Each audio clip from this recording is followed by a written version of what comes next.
하버드 대학교에서 충격적인 일이 발생했습니다. 하버드 대학의 동아시아 역사학 교수가 한글이 세계에서 가장 효율적인 문자이고 미국과 일본이 그 사실을 70년간 은폐해왔다고 발언한 것인데요. 한국 문화에 관심이 없던 학자가 갑자기 한글의 우수성에 빠져 목숨을 걸고 진실을 밝혀냈다면 믿으시겠습니까? 그가 선택한 연구는 미국 교육 우월론이 아닌 한글의 우수성이었습니다.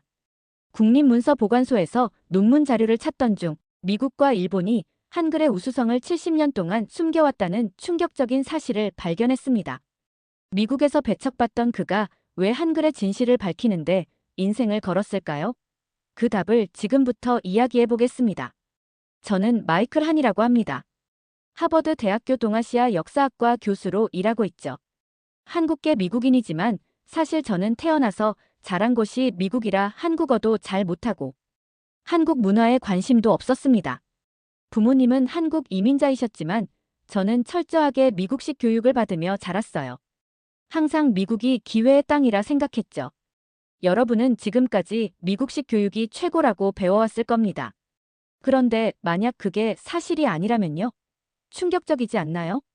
제가 지금부터 말씀드릴 이야기는 제 인생을 완전히 뒤바꿔 놓은 일이에요. 그날은 평범한 화요일이었습니다. 저는 미국 교육 시스템이 아시아 발전을 이끌었다는 논문을 준비 중이었어요. 미국 국립문서보관소에서 자료를 찾다가 우연히 발견한 한 문서 때문에 커피잔을 떨어뜨릴 뻔했죠. 한글의 효율성 연구 보고서 1947라는 제목의 문서였습니다. 먼지가 잔뜩 쌓인 그 문서를 펼쳐보는 순간 저는 제 눈을 의심할 수밖에 없었어요. 문서에는 한글은 세계에서 가장 직관적이고 문맹 퇴치율이 높은 문자라고 적혀 있었습니다. 그런데 더 충격적인 건 그 다음이었어요. 이 문서가 미국 교육 정책과 맞지 않는다는 이유로 폐기 지시를 받았다는 메모가 첨부되어 있었거든요. 갑자기 심장이 빠르게 뛰기 시작했습니다. 이게 무슨 의미인지 곧바로 알 수 있었죠.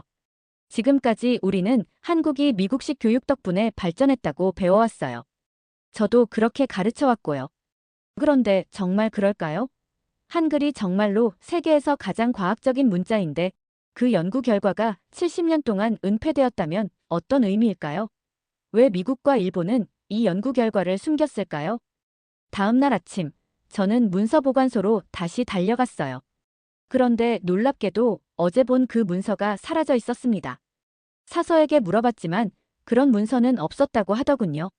마치 제가 환각을 본 것처럼요. 하지만 다행히도 저는 스마트폰으로 몇 장면을 찍어두었습니다. 이상한 일이었어요.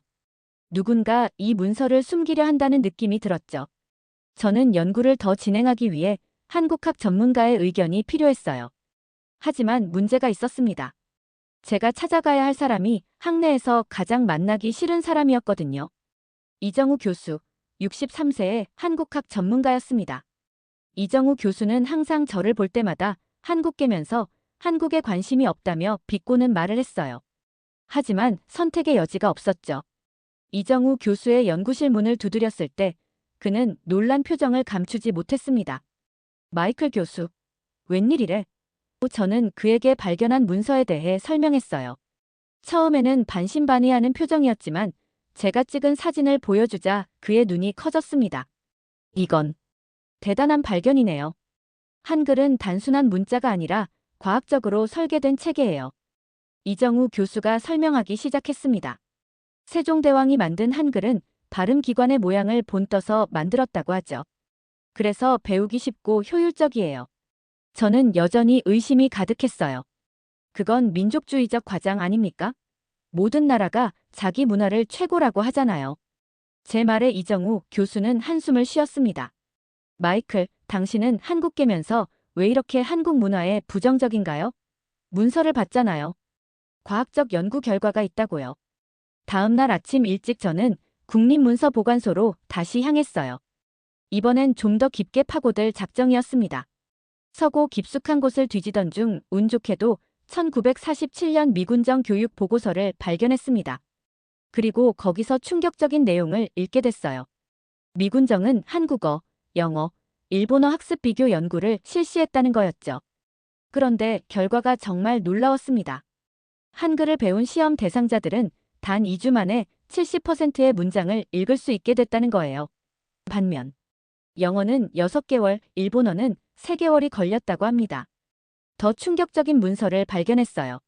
미군정 교육 담당관의 내부 메모였는데 한글의 효율성은 미국의 정책 방향과 맞지 않으므로 공개하지 않는다는 내용이었습니다. 영어 교육을 확대하기 위해 이 연구 결과를 의도적으로 묻었다는 증거였죠. 그날 오후 연구실로 돌아와 발견한 문서들을 정리하고 있었어요. 그때 갑자기 연구실 문이 열리면서 학과장인 토마스 교수가 들어왔습니다. 마이클, 무슨 연구를 하고 있는지 알고 싶군. 그가 차갑게 물었어요. 학교의 국무부에서 연락이 왔네. 자네가 접근해선 안 될 문서들을 보고 있다는군. 연구 방향을 바꾸는 게 좋겠어. 자네의 경력을 위해서. 분명한 협박이었어요. 하지만 이미 너무 많은 것을 알아버렸습니다. 미국 정부가 한글의 우수성을 인정하면서도 자국의 이익을 위해 그것을 숨겼다는 사실은 정말 충격적이었거든요. 퇴역 군인회에 있는 지인에게 연락해서 미군정 교육부에서 일했던 사람을 찾아달라고 부탁했어요. 며칠 뒤 기적적으로 연락이 왔습니다. 클리프 로렌스라는 87세의 퇴역 군인이 보스턴 근교에 살고 있다는 거였죠. 미군정 교육부 서기로 일했던 분이라고 했어요. 다음 날 아침 일찍 보스턴 외곽으로 향했습니다. 문을 두드리자 지팡이를 짚은 노인이 문을 열었어요. 클리프 로렌스 씨신가요? 저는 하버드 대학의 마이클 한 교수입니다. 미군정 시절 한글 연구에 관해 이야기를 나누고 싶어서 왔어요. 70년이 넘는 세월 동안 아무도 그 연구에 대해 묻지 않았어요. 내가 그 연구 보고서를 직접 타이핑했다는 사실은 지금까지 아무에게도 말한 적 없죠. 클리프는 깊은 한숨을 내쉬었습니다. 우리는 한글이 얼마나 뛰어난지 알고 있었지만 정책 때문에 발표하지 못했어. 당시 미국의 목표는 한국의 영어 교육을 확대하는 거였거든. 한글의 우수성이 알려지면 그 계획에 방해가 될 테니까. 그의 손이 떨렸어요. 그 연구를 진행했던 윌리엄 박사는 정말 한글에 감탄했어. 이건 세상에서 가장 과학적인 문자 체계라고 했지. 하지만 상부에서 연구 결과를 숨기라는 지시가 내려왔어. 나는 그냥 명령에 따랐을 뿐이야. 클리프는 고개를 저었어요. 공식 기록은 다 파기됐을 거야. 하지만 그가 잠시 망설이다 일어섰습니다. 천천히 서재로 걸어가 오래된 상자를 꺼냈어요. 이건 내가 몰래 복사해둔 거야. 70년 동안 아무에게도 보여준 적 없어. 대화를 나누는 도중 갑자기 창문 밖에서 이상한 소리가 들렸습니다. 우리 둘 다 놀라서 창가로 다가갔어요. 검은 차 한 대가 집 앞에 서 있었고 누군가 우리를 지켜보고 있는 것 같았습니다. 저는 심장이 멎는 것 같았어요. 빨리 이 자료를 가지고 가세요. 누군가 당신을 쫓고 있는 것 같아요. 클리프가 급하게 말했습니다. 저는 서둘러 자료를 가방에 넣고 뒷문으로 나갔어요. 다행히 제 차는 집 뒤편에 주차해 두었거든요. 급하게 차에 올라타 출발했습니다. 백미러로 확인하니 검은 차가 저를 쫓아오고 있었어요. 심장이 쿵쾅거렸습니다. 30분간의 아찔한 추격 끝에 겨우 그들을 따돌릴 수 있었습니다. 하버드로 돌아온 저는 며칠 동안 연구실에서 나오지 않았습니다. 클리프에게서 받은 자료를 철저히 분석했죠. 70년 전 연구의 방법론과 데이터를 자세히 살펴보았어요. 놀랍게도 연구 방법은 매우 과학적이고 철저했습니다. 이 연구가 단순한 과장이나 조작이 아니라는 확신이 들었습니다. 하지만 과학자로서 저는 직접 검증해봐야 했어요. 그래서 저는 대담한 계획을 세웠습니다. 제 수업을 듣는 학생들 중 30명을 모집해 한글, 영어, 일본어 비교 실험을 직접 진행하기로 한 거죠. 학생들을 10명씩 세 그룹으로 나누었어요. 첫 번째 그룹은 한글, 두 번째 그룹은 일본어 히라가나, 세 번째 그룹은 새로운 영어 철자법을 배우게 했습니다. 실험을 시작한 지 일주일이 지났을 때 첫 번째 평가를 실시했어요. 결과는 충격적이었습니다. 한글을 배운 그룹은 이미 기본 문장을 60% 이상 읽을 수 있었어요. 반면 히라가나 그룹은 30%, 영어 철자법 그룹은 25%에 그쳤습니다. 이건 정말 놀라운 차이였어요. 2주차에 두 번째 평가를 했을 때는 그 차이가 더 벌어졌습니다. 한글 그룹은 75%의 문장을 읽을 수 있었고 히라가나는 45%, 영어 철자법은 38%였어요. 저는 자료를 분석하면서 손이 떨렸습니다. 이건 70년 전 연구 결과와 똑같아. 그날 밤 연구실에서 데이터를 정리하고 있는데 갑자기 전화가 울렸습니다. 발신자 표시가 없었어요. 조심스럽게 받았더니 낮고 중후한 목소리가 들렸습니다. 한 교수님, 그 연구 즉시 중단하세요. 당신의 안전을 위해서입니다. 다음 날, 저는 연구 결과를 정리해 논문 초안을 작성했어요.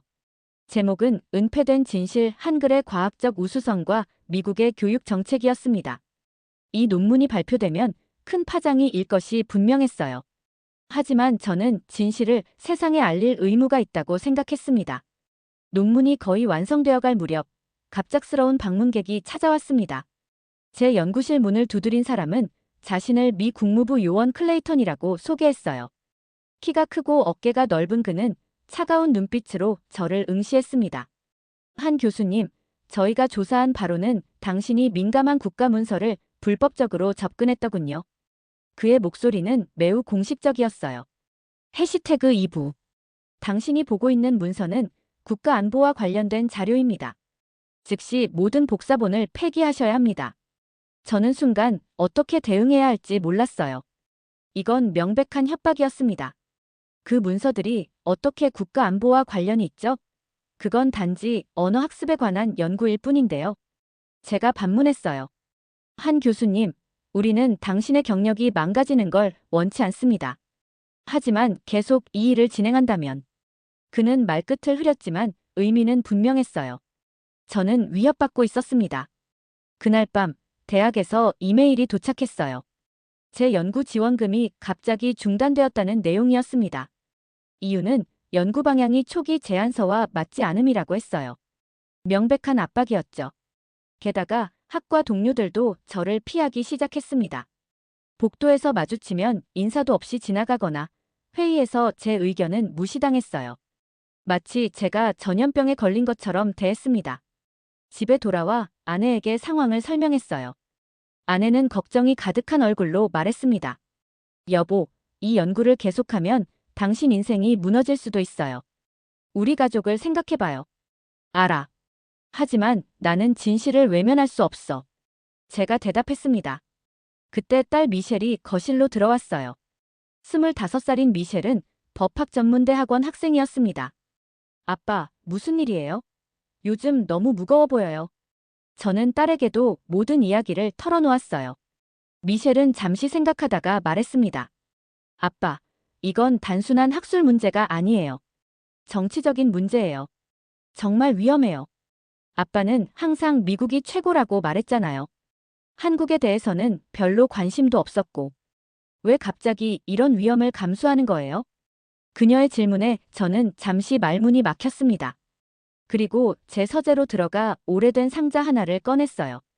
그 안에는 제 조부가 남긴 기록들이 있었습니다.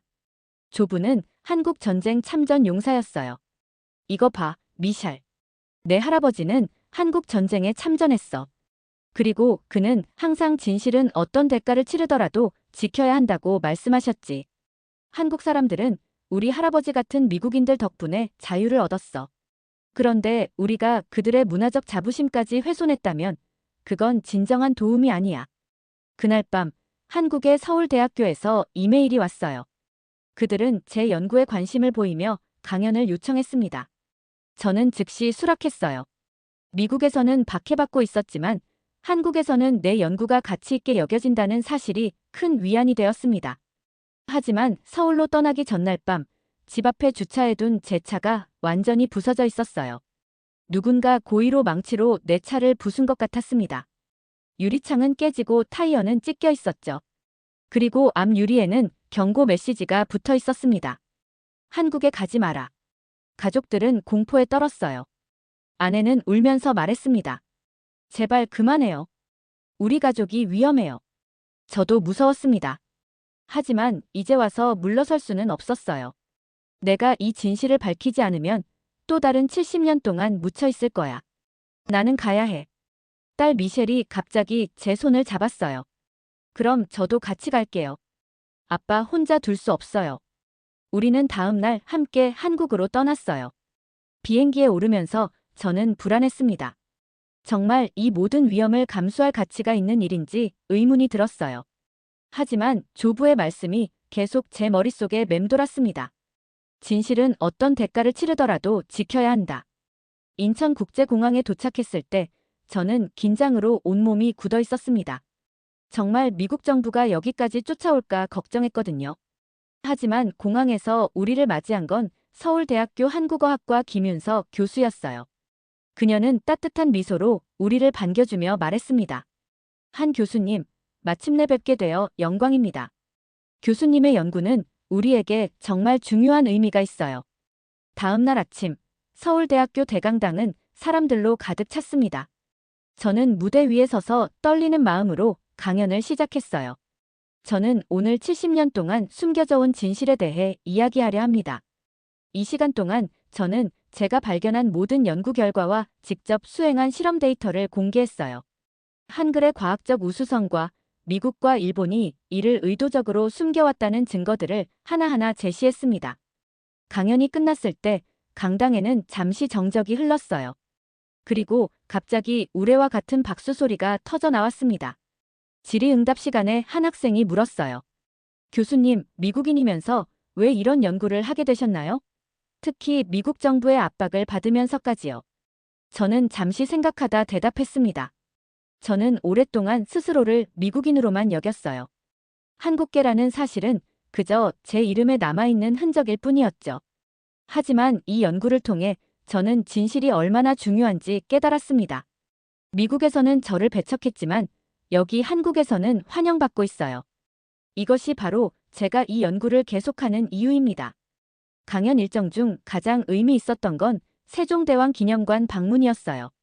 한글 창제의 역사와 세종대왕의 위대한 업적을 직접 보게 되었습니다. 해설사는 세종대왕이 백성들이 쉽게 배울 수 있는 문자를 만들기 위해 얼마나 많은 노력을 기울였는지 설명해 주었어요.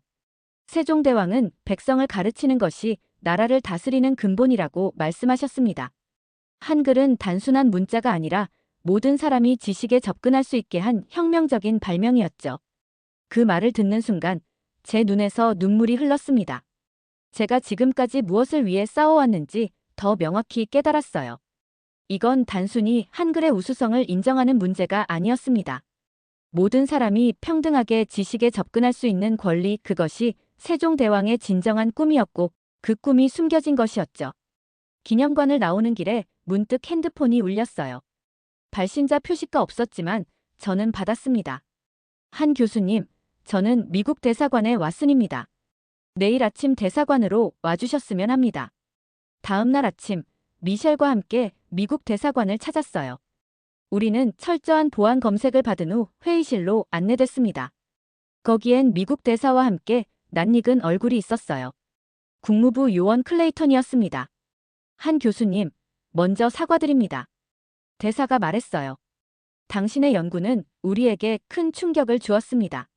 하지만 이제 우리는 당신의 발견이 사실임을 인정합니다.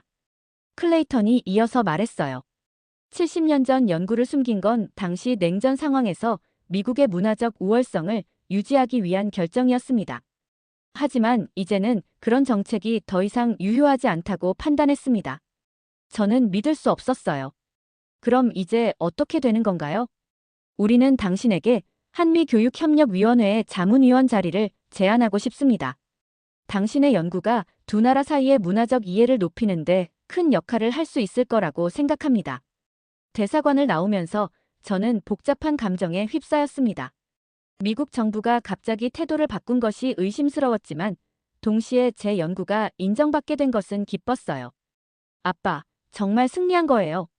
미셸이 기쁜 표정으로 말했습니다. 아직 끝나지 않았어. 이제 시작이야. 제가 대답했어요. 우리는 이 진실이 모든 사람에게 알려지도록 해야 해.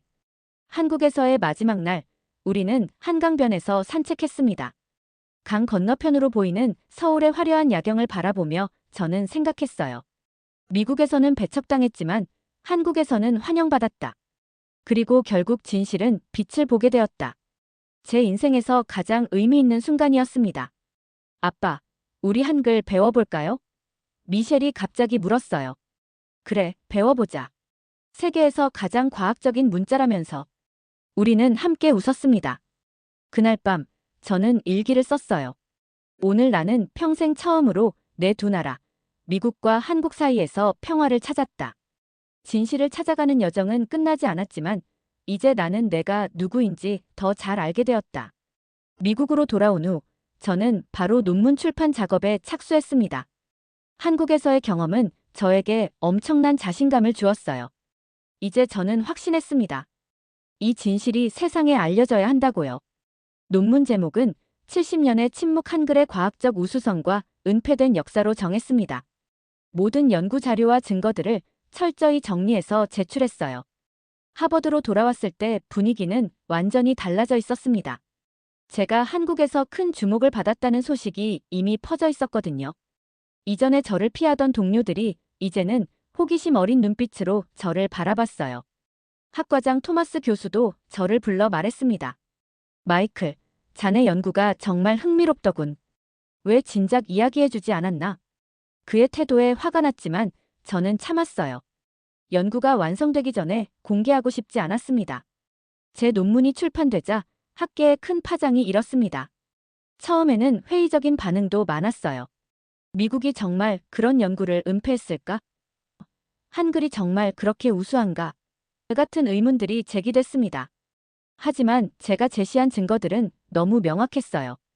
클리프가 준 원본 문서들과 제가 직접 진행한 실험 결과들은 반박하기 어려웠습니다. 어느 날 아침, 제 연구실 문을 두드리는 소리가 들렸어요. 문을 열자 국무부 요원 클레이턴이 서 있었습니다. 순간 긴장했지만 그는 이전과 다른 표정이었어요. 한 교수님, 좋은 소식을 전하러 왔습니다. 국무부는 당신의 연구를 공식적으로 인정하기로 했습니다.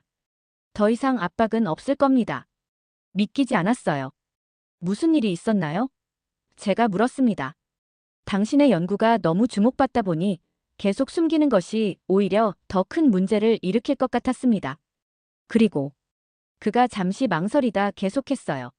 사실 저도 당신의 연구를 읽어봤는데 정말 놀라웠습니다.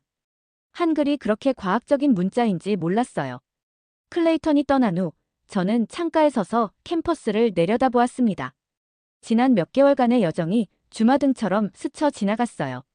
처음 문서를 발견했을 때의 충격, 압박과 위협, 한국에서의 환대, 그리고 이제 진실이 인정받는 순간까지. 마치 꿈 같았습니다. 몇 주 후 더 놀라운 일이 일어났어요.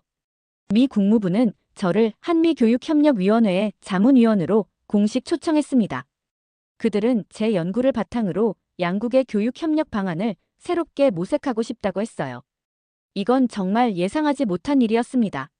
저를 억압하려 했던 같은 정부가 이제는 제 전문성을 인정하고 있었거든요. 하지만 가장 큰 변화는 개인적인 부분이었습니다. 저는 평생 처음으로 제 뿌리에 대해 진지하게 생각하게 됐어요. 한국계 미국인으로서 저는 항상 미국인 부분만 강조했었습니다. 한국에 대해서는 거의 관심이 없었고 한국어도 거의 못했죠. 하지만 이제는 달라졌어요. 딸 미셸이 제안한 대로 우리는 함께 한글을 배우기 시작했습니다. 처음에는 그저 재미로 시작했지만 배우면 배울수록 한글의 과학적 원리에 감탄했어요. 자음은 발음기관의 모양을 본떴고 모음은 하늘, 땅을, 사람 위를 상징한다는 것을 알게 됐습니다. 정말 세종대왕은 천재였어요. 아빠, 정말 한글 배우기가 영어보다 쉬워요. 미셸이 어느 날 감탄했습니다. 그래, 내 실험 결과가 맞았구나. 우리는 함께 웃었어요. 논문 출판 6개월 후, 저는 하버드 대학교에서 특별 강연을 열었습니다. 강당은 학생들과 교수들로 꽉 찼어요. 강연을 시작하기 전, 저는 잠시 생각에 잠겼습니다. 제가 이 모든 일을 겪은 이유가 무엇인지 다시 한번 되새겨봤어요. 오늘 저는 여러분에게 단순한 학문적 발견이 아닌 역사적 진실에 대해 이야기하려 합니다. 제가 말했어요. 한글은 단순한 문자가 아닙니다. 그것은 모든 사람이 지식에 평등하게 접근할 수 있도록 설계된 혁명적인 발명이었습니다. 그리고 그 가치는 어떤 정치적 이유로도 숨겨져서는 안 됩니다. 강연이 끝난 후 한 학생이 다가와 물었습니다. 교수님, 이 모든 과정을 겪으면서 가장 큰 교훈은 무엇이었나요? 저는 잠시 생각하다 대답했어요. 진실은 결국 밝혀진다는 것입니다. 아무리 강력한 힘이 그것을 억압하려 해도 진실은 결국 빛을 보게 됩니다. 그리고 우리 모두는 그 진실을 찾아내고 지키는 역할을 해야 합니다. 오늘날 저는 하버드에서 동아시아 문자 체계의 과학적 분석이라는 새로운 과목을 가르치고 있어요. 학생들에게 한글의 우수성과 그 역사적 가치를 알리는 것이 저의 새로운 사명이 되었습니다. 또한 정기적으로 한국을 방문해 강연하고 세종대왕 기념관에서 자원봉사도 하고 있어요. 이제 저는 제 정체성에 대해 편안함을 느낍니다. 저는 미국인이면서 동시에 한국인입니다. 두 문화 사이에서 다리 역할을 하는 것이 제 의무라고 생각해요. 그리고 무엇보다 저는 이제 진실을 위해 싸우는 것이 얼마나 중요한지 알게 되었습니다. 가끔 밤에 창밖을 바라보며 생각합니다. 만약 제가 그날 국립문서보관소에서 그 문서를 발견하지 않았다면 제 인생은 어떻게 달라졌을까? 아마 평범한 하버드 교수로 계속 살았겠죠. 하지만 이제 저는 알아요. 모든 일에는 이유가 있다는 것을. 그리고 진실은 언젠가 반드시 밝혀진다는 것을. 이것이 제 이야기입니다. 한 사람의 미국인이 자신의 뿌리를 재발견하고 70년 동안 숨겨진 진실을 밝혀낸 이야기. 그리고 그 과정에서 자신을 진정으로 찾게 된 이야기입니다. 여러분도 언젠가 자신만의 진실을 찾게 되길 바랍니다. 그리고 그것을 위해 싸울 용기가 있기를 바랍니다. 감사합니다.